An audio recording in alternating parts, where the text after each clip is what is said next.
खेलो India के सारे medal जीतकर भी हारे उत्तराखंड के सितारे। गुलमर्ग में कमरे के लिए भटकती रही टीम।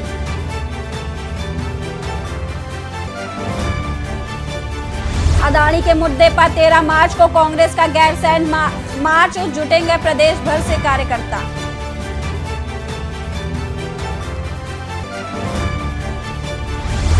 एक के बाद एक भूकंप के 3 झटकों से डोली धरती। रिएक्टर स्केल पर 2.5 रही तीव्रता।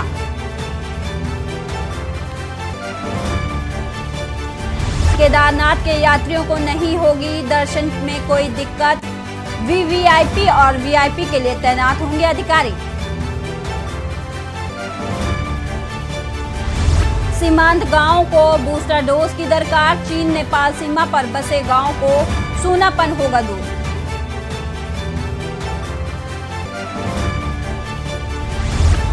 राजाजी टाइगर रिजर्व में होली पर रेड अलर्ट जारी। सभी फील्ड कर्मियों की छुट्टियां हुई निरस्त। आप देख रहे हैं के न्यूज, खबरों का सारथी। आप सभी का खबर उत्तराखंड में स्वागत है और मैं हूं आपके साथ सपना झा। खबर लक्सर से है, जहां हाईकोर्ट के आदेश के बावजूद मोहनेवाला के पास उत्तर प्रदेश व उत्तराखंड सीमा पर परिसंपत्ति की विवादित जमीन की पैमाइश नहीं हो सकी।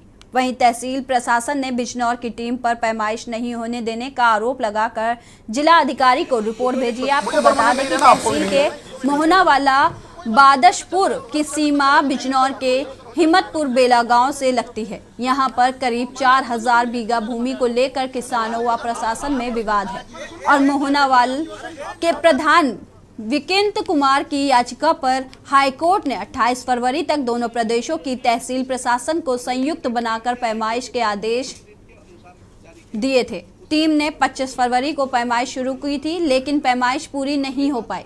उप जिलाधिकारी गोपाल राम बेनीवाल का कहना है कि बिजनौर की टीम ने पैमाइश नहीं होने दी। बताया कि मोहनावाला में सन 1990 से 1296 फसली बंदे बोश में उक्त जमीन मोहनावाला के रकबे में शामिल थी। 1930 में हिम्मतपुर बेला की 1329 फसली बंदोबस्ती में उनके गांव की सीमा से बाहर थी। 1950 व 1951 में जमींदारी विनाश कानून लागू हुआ।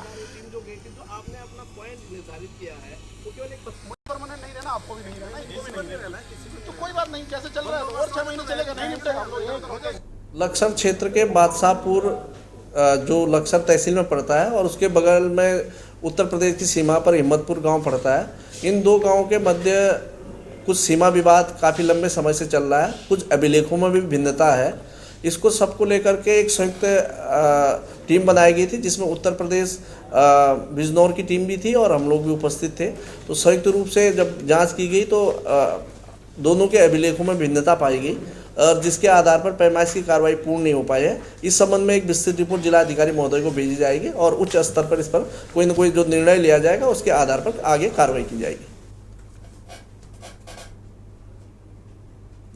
खबर नैनीताल से, जहां राष्ट्रीय विधिक सेवा प्राधिकरण नई दिल्ली के निर्देश पर उत्तराखंड राज्य विधिक सेवा प्राधिकरण के तत्वाधान में हाईकोर्ट विधिक सेवा समिति द्वारा आयोजित राष्ट्रीय लोक अदालत में 38 वादों का निस्तारण कर 3.87 करोड़ की समझौता राशि वसूल की गई।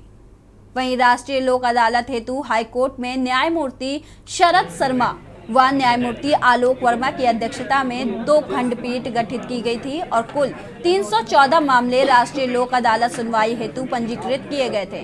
इनमें से न्यायमूर्ति शरद कुमार शर्मा की पीठ ने 28 व आलोक वर्मा की पीठ ने 10 वादों का निस्तारण कर कुल कई धनराशि वसूल की है। आपको बता दें कि न्यायमूर्ति शरद शर्मा ने कहा कि लोक अदालतों में छोटे मुकदमों में लंबी चलने वाली प्रक्रिया में अदालतों का समय बच सके। कभी दे भी देते हैं, कभी दे देते हैं। जो छोटे मोटे मुकदमे हैं अदालतों में जो काफ़ी समय से लंबित है, उनको एक समझौते के बेसिस पे उसका निपटारा करना, ताकि जो गरीब व्यक्ति हैं या किसी भी तबके के लोग हों उनको इस कानूनी प्रक्रिया से थोड़ा सा बचाया जा सके। देखिए, इसको हर महीने में तो कराना संभव नहीं है, क्योंकि इसका शेड्यूल जो बनता है वो गवर्नमेंट ऑफ इंडिया की तरफ से करके आता है। तो ये हम लोग के हाईकोर्ट के स्तर पर निर्भर नहीं होता कि हम इसको हर महीने कर सकें। वहाँ का जो शेड्यूल है उसको हमको फॉलो करना पड़ता है, उस हिसाब से हम लोग नेशनल लोक अदालत करते हैं। खबर सितारगंज से, जहां उत्तराखंड के पूर्व मुख्यमंत्री व महाराष्ट्र के पूर्व राज्यपाल भगत सिंह कोश्यारी अपने कुमाऊं दौरे पर भ्रमण के दौरान श्री कृष्ण प्रणामी महाराजा अग्रसेन गौशाला परिसर में आयोजित कार्यक्रम में गौ भक्तों को संबोधित करते हुए कहा कि जब से केंद्र में भाजपा की सरकार आई है तब से भारत की कीर्ति विश्व स्तरीय बढ़ी है और प्रधानमंत्री मोदी जी ने आत्मनिर्भर भारत बनाने का जो संकल्प लिया उसमें हम हर पल कामयाबी की ओर बढ़ रहे हैं। वहीं उसी लगन के साथ गौपालन में भी वृद्धि हुई है। आपको बता दें, गाय को पालने से, उसकी सेवा से पुण्य के साथ दुग्ध उत्पादन में भी वृद्धि हुई है। उत्तराखंड में जगह जगह गौशालाएं बनी हुई हैं। सितारगंज की गौशाला बहुत सुंदर, सुरक्षित है और व्यवस्थित भी है। इसके लिए गौशाला संचालनकर्ता बधाई के पात्र हैं। गौशाला के अध्यक्ष शीतल सिंगल व महामंत्री महेश मित्तल ने बताया कि भगत दा ने गौशाला परिसर का भ्रमण कर गौ माता की महाआरती की और गायों को चारा भी खिलाया। आदरणीय श्री उमाशंकर दुबे जी से अनुरोध करूंगा, कृपया माला मंडल अध्यक्ष श्रीमान आदेश चौहान। खबर रामनगर से, जहां पुलिस ने करीब 5 माह से धोखाधड़ी के एक मामले में फरार चल रहे 20,000 रुपए के इनामी आरोपी को उड़ीसा से गिरफ्तार करने में सफलता हासिल की है। वहीं कोतवाली के एसएसआई अनीस अहमद ने बताया कि रामनगर तहसील के राजस्व निरीक्षक प्रवीण त्यागी द्वारा पिछले साल 7 अक्टूबर को गौरव कुमार निवासी ग्राम खेड़ा थाना सरगना जिला मेरठ उत्तर प्रदेश निवासी के खिलाफ धोखाधड़ी का मुकदमा कोतवाली में दर्ज कराया गया था। उन्होंने बताया कि आरोपी द्वारा स्थायी एवं जाति प्रमाण पत्र हेतु तहसील रामनगर में ऑनलाइन आवेदन किया गया था। आपको बता दें कि जांच पड़ताल के बाद पता चला कि आरोपी द्वारा आवेदन के साथ फर्जी परिवार रजिस्टर की नकल कूट रचित खतौनी स्थानीय निवासियों की लगाई गई थी और ऑनलाइन सत्यापन के दौरान आरोपी का यह फर्जीवाड़ा पकड़ा गया था, जिसके बाद उसके खिलाफ संबंधित धाराओं में मुकदमा भी दर्ज किया गया था।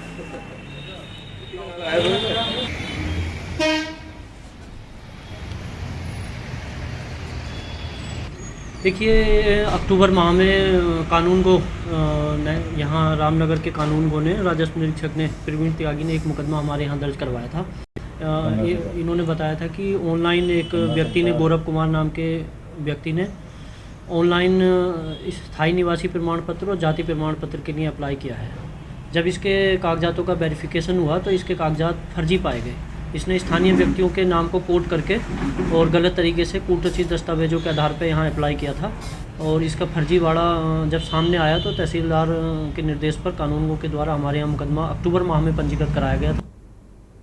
खबर लक्सर से आ रही है, जहां तैनात सिविल जज अमित भट्ट का ट्रांसफर हो जाने के बाद विदाई समारोह का आयोजन किया गया। वहीं विदाई समारोह में अपर जिला एवं सत्र न्यायाधीश शंकर राज, न्यायाधीश विवेक द्विवेदी और लक्सर बार एसोसिएशन के अध्यक्ष विकास पवार समेत बड़ी संख्या में अधिवक्ता मौजूद रहे।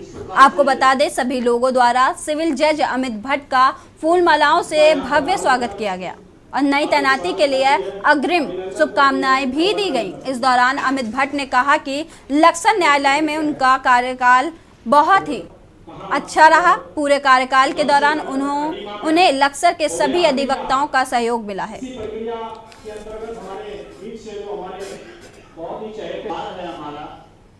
और परिवार में आप इस पूरे परिवार को आप जिस प्रकार से चल रहा है यहाँ पर, इनके साथ भी कभी कोई दिक्कत नहीं हुई है और ना ही इन्होंने कभी मुझसे ऐसा कुछ कहा कि यहाँ किसी अधिवक्ता का व्यवहार खराब हो। सभी का सहयोग रहा है और जुडिशियल वर्क में तो देखिए जो हम लोग करते हैं वो तो ऑन मेरिट ही करते हैं। अब कोई हारता है कोई जीतता है निश्चित ही, तो इसमें जो हारे वो भी अपने मन में कोई कलेश न रखे कि हमने सही वकालत नहीं की, ऐसा नहीं है। हर फाइल में अपनी मेरिट है और आप लोग पूरी ईमानदारी और बहुत बढ़िया से काम करते हैं, इसमें कोई राय नहीं है, चाहे वो डिफेंस की साइड से हो चाहे। अमित भट्ट जी जो सिविल जज जेडी हैं, इनका ट्रांसफ़र हो चुका है और उसमें हमने आज विदाई समारोह किया था। और हमारे जो जज साहब थे बहुत ही सरल स्वभाव के थे और बहुत ही अच्छे थे और जूनियर सीनियरों का बहुत बढ़िया रेस्पॉन्स देते थे और जूनियर तो इतने खुश थे कि बहुत ही अच्छा। और अब इसका हमें सबको बहुत दुख है, लेकिन क्या करें, ये तो एक रूटीन प्रक्रिया है, ये ट्रांसफ़र तो होते रहते हैं, आते रहते हैं अधिकारी, लेकिन ये अधिकारी बहुत ही अच्छे थे, बहुत ही अच्छा वो था इनका इस बार। खबर हल्द्वानी से है, जहां कुमाऊं मंडल के खिलाड़ियों के लिए अच्छी खबर है।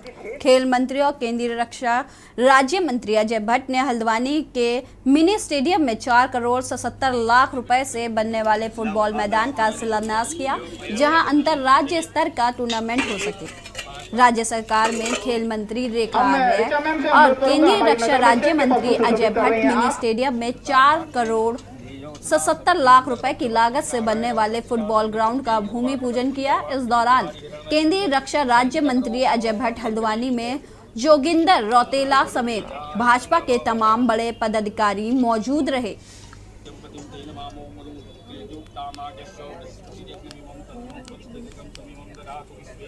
4 करोड़ 77 लाख और 39,000, ये छोटी रकम नहीं है।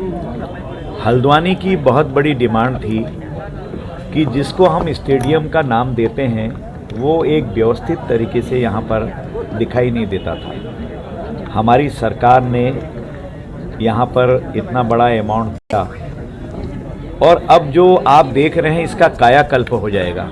इसमें ड्रेनेज बनेंगी, ट्यूबवेल लगेगा, घास बिछेगी, ग्रीनरी होगी और जो सामने हमारा पेविलियन दिख रहा है इसमें पूरे ऊपर से शेड बनेंगे।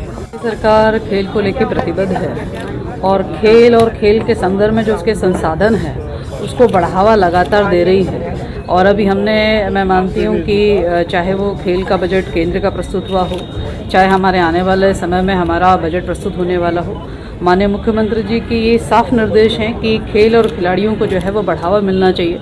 उसी निमित्त आज मुझे बेहद खुशी है कि यहाँ के सबसे लोकप्रिय सांसद भी और हमारे बड़े राजू भी और केंद्र में मंत्री भी ऐसे आदरणीय अजय भट्ट जी के मार्गदर्शन में आज यहाँ बढ़ते हैं खबरों की ओर। उत्तराखंड समेत देश के अन्य राज्यों में होने वाले लोकसभा चुनाव के लिए सभी राजनीतिक दल अपनी अपनी तैयारियों में जुट गए। इसी कड़ी में मुख्यमंत्री पुष्कर सिंह धामी ने लोकसभा चुनाव के लिए अभी से किलेबंदी शुरू कर दी है। सीएम धामी एक तरफ जहां तमाम क्षेत्रों में रात्रि प्रवास करने के साथ ही करोड़ों योजनाओं की सौगात दे रहे हैं, वहीं सीएम धामी ने गढ़वाल लोकसभा सीट के अंतर्गत आने वाले सभी विधानसभा क्षेत्रों के कार्यों की समीक्षा की। इस दौरान मुख्यमंत्री ने अधिकारियों को साफ शब्दों में कहा है कि विकास कार्यों में किसी भी प्रकार की देरी ना हो। अधिकारी एक दूसरे पर काम का ठिकरान ना फोड़े, धरातल पर कार्य दिखना चाहिए। देखिए ये खास रिपोर्ट।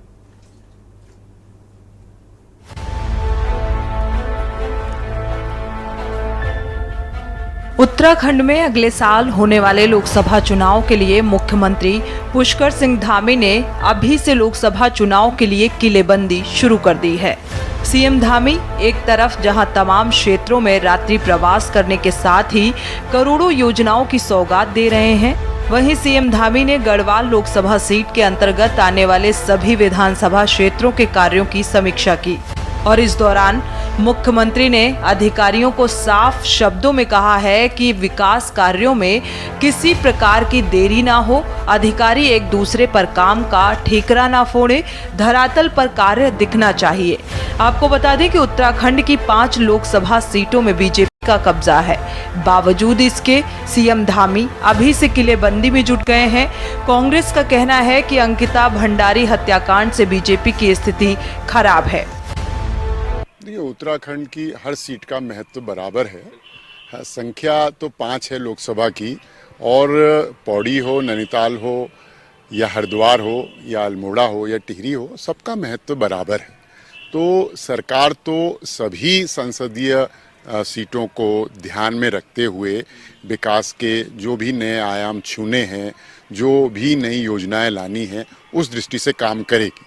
जहां तक आपने कहा कांग्रेस में नेतृत्व का अकाल है और एक ही नाम वहां पर आ रहा है, तो ये हमारे यहाँ स्थिति ऐसी नहीं है। मुख्यमंत्री जी समीक्षा करें, कुछ भी करें, 3-3, 4-4 मुख्यमंत्री गढ़वाल लोकसभा से ही हैं और भाजपा के ही हैं।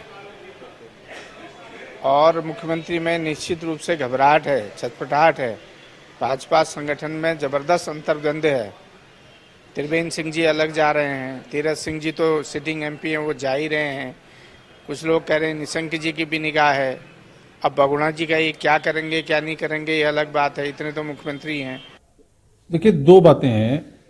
चुनाव से 1 साल पहले अगर सरकार का मुखिया अपने रूटीन के काम, जो जन सरोकार के काम है, जनता के प्रति जो उनकी जवाबदेही है, उसको करने के बजाय लोकसभा चुनाव की तैयारी में लगते हैं, तो इससे 2 बातें निकल करके आती हैं। पहली बात तो यह है कि उनको दिल्ली में जो मोदी जी का लठ है उसका भय बहुत ज़्यादा है कि कहीं चुनाव में हार का सामना न करना पड़े।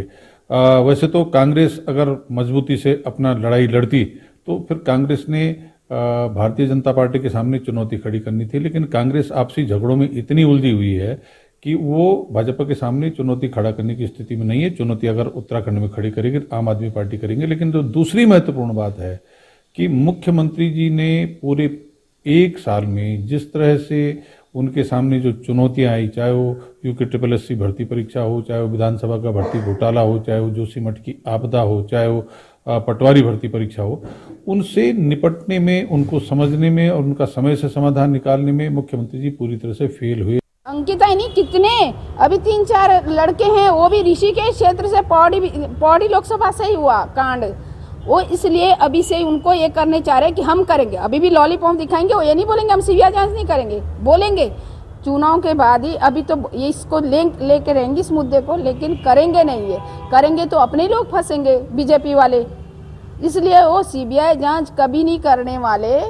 और वो जो बजटें दिखा रहे हैं, इतना फोकस कर रहे हैं पौड़ी लोकसभा में भी और उधर गढ़वाल की जितनी भी सीटें हैं, लेकिन बीजेपी अब समझ चुकी है, युवा भी समझ चुके हैं, जनता भी समझ चुकी है, बीजेपी का सफाई होना ज़रूरी है। अगर इन्हीं युवाओं को भी अगर समझ में आए, अगर कहीं छोटे मोटे लालच में आएंगे कि हमें 10-12 लड़कों को लगा देंगे नौकरी तो हमारा काम चलेगा, लेकिन एकजुट होना है गरीबों के बच्चों के लिए। सब ने बीजेपी का सफाई करना है इस बार। आपको बता दें कि गढ़वाल लोकसभा सीट के अंतर्गत कुल 14 विधानसभा आती हैं, जिसमें से 13 विधानसभा सीटों पर अब बीजेपी का कब्जा है। गढ़वाल लोकसभा सीट पर 1991 से लेकर अब तक 6 बार चुनावी जंग रावत बनाम खंडूरी रही है और इस बार भी यही परिस्थिति फिलहाल बन रही है। बीजेपी की तरफ से पूर्व मुख्यमंत्री त्रिवेंद्र सिंह रावत समेत तमाम अन्य नेता यहां से तैयारी कर रहे हैं, जबकि कांग्रेस गढ़वाल लोकसभा सीट पर मनीष खंडूरी को मैदान में उतार सकती है। वहीं वरिष्ठ पत्रकार कुलदीप राणा का कहना है कि बीजेपी की स्थिति अन्य राजनीतिक दलों की अपेक्षा काफी बेहतर है और इसका फायदा भी पार्टी को चुनाव में मिलेगा। देखिए, मेरी बात सुनिए, अच्छी बात है, ताल ठोक रहे हैं, बहुत अच्छी बात है। और जहाँ तक आपने बात की हरक सिंह रावत जी की, वो स्वाभाविक नेता हैं, तो नेता चुनाव नहीं लड़ेंगे तो और क्या करेंगे। मेरा ये कहना है कि सभी का ये होता है कि भाई हम चुनाव लड़ें, लेकिन उसके बाद पार्टी तय करती है, पार्टी जो तय करेगी उसको सभी मानेंगे। अगर पार्टी हरक सिंह रावत जी को कहेगी कि भाई इनको चुनाव लड़ाना है तो सभी लोग उस बात को मानेंगे। नहीं, मैं तैयार नहीं हूँ। नहीं, मैं पौड़ी से, मैं पौड़ी के बारे में बहुत स्पष्ट रूप से कह चुका हूँ कि मनीष खंडूरी जी हमारे स्वाभाविक उस लोकसभा क्षेत्र से दावेदार हैं। देखिए, ये आपने बड़ा अच्छा राजनीतिक सवाल पूछा, क्योंकि जिस तरह की पौड़ी की स्थिति है, पौड़ी में अभी जो लोकसभा में विधानसभाओं की स्थिति है लोकसभा के अंतर्गत, तो उसमें एकमात्र सीट बद्रीनाथ विधानसभा वो कांग्रेस के पास है, बाकी 13 की 13 विधानसभाएं भाजपा के पास है। तो भाजपा का पलड़ा यहाँ भारी है। इस समय वर्तमान में भी वहाँ भाजपा के एमपी हैं और इससे पहले भी वहाँ भाजपा के पास ही ये सीट रही, भाजपा के ही एमपी वहाँ से रहे, तो उस लिहाज से भी भाजपा का पलड़ा भारी है। कुल मिलाकर बीजेपी राज्य में होने वाले लोकसभा चुनाव को काफी गंभीरता से ले रही है। यही वजह है कि सीएम धामी सभी विधानसभा क्षेत्रों में भ्रमण करने के साथ ही सभी लोकसभा सीटों की विधानसभाओं में विकास कार्यों को कम समय में ही पूरा कराने की कोशिश कर रहे हैं, ताकि चुनाव में पार्टी को इसका लाभ मिल सके। सवाल ये है कि क्या 2024 के लोकसभा चुनाव में बीजेपी एक बार फिर से हैट्रिक बनाने जा रही है। देहरादून से के न्यूज इंडिया के लिए अंकित काला की रिपोर्ट। फिलहाल खबरों में इतना ही, देखते रहिए के न्यूज।